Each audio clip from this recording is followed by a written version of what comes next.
nanti gimana ya kalau sudah jadi ibu? Apalagi saya nih ibu bekerja, nanti bisa nggak ya saya merawat anak gitu ya? Bisa nggak ya saya nanti deket sama anak saya gitu ya? Dan bagaimana juga nanti hubungan saya sama suami ya? Terus proses kehamilan ini akan menyenangkan nggak ya? Proses melahirkannya akan mudah nggak ya gitu ya? Terus tapi saya masih punya impian-impian, saya mau jadi ini, saya mau jadi itu, saya mau traveling ke sini, ke situ. Setelah punya anak, saya bisa nggak ya mengejar semua itu? Jadi Gitu ya. sebenarnya penting nggak sih kalau untuk kita memahami adanya stres pada masa kehamilan? Penting nggak? Penting banget gitu. Karena ketika kita stres, bayi yang ada di dalam kandungan kita juga bisa mengalami stres sedang. Kenapa sih itu bisa terjadi?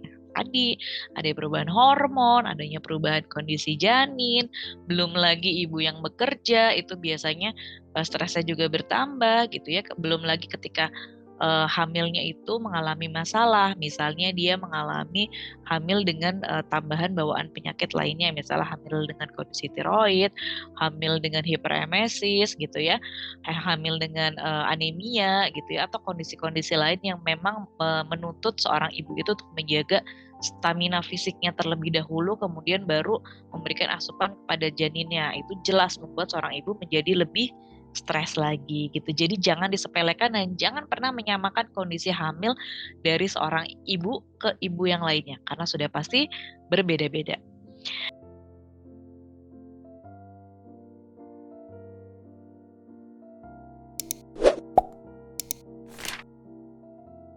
Stresor bagi dia dan ibu hamil yang stres meningkatkan resiko tekanan darah tinggi, preeklamsia, kelahiran bayi dengan berat badan yang rendah hingga mengalami keguguran. Gitu ya, stres ada, oh udah pernah coba tapi belum berhasil, nggak apa-apa. Karena setiap orang itu cara copingnya berbeda-beda. Mungkin di situasi normal, tidak hamil, dengan cara emosional fokus, kita bisa. Tetapi saat hamil, oke nggak bisa nih, harus ditambah dengan religious focus coping, nggak masalah.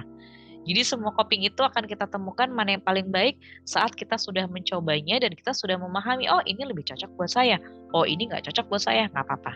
Dan mungkin bentuk coping kita dengan orang lain itu juga kita nggak bisa persiapkan, kita masih stres, bahkan sampai setelah bersalin kita masih stres, kita rentan mengalami baby blues. Jadi kita harus mengevaluasi dan kita harus paham 1 sampai 2 minggu pasca bersalin itu adalah masa-masa yang sangat berat bagi ibu hamil dan bagi ibu yang melahirkan, maaf, dan bagi pasangannya. Karena di masa-masa itu adalah mereka butuh transisi menjadi orang tua yang tadinya hidup hanya berdua, kemudian lahirlah anak. Nah, di masa itu ibu ketika dia saat hamil mengalami stres bahkan depresi dan tidak pernah menyadari itu, ini sangat rentan mengalami baby blues dan apabila ini juga tidak diatasi, itu akan berlanjut bisa mengalami postpartum depression. Perlu banget nih untuk mengisi kuis gitu ya.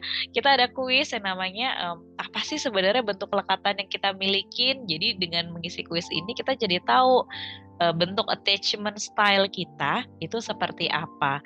Nah, nanti kuisnya itu ada di link attachment yang di bawah ini ya, di bawah video yang sudah dibuatkan oleh tim dari SOP.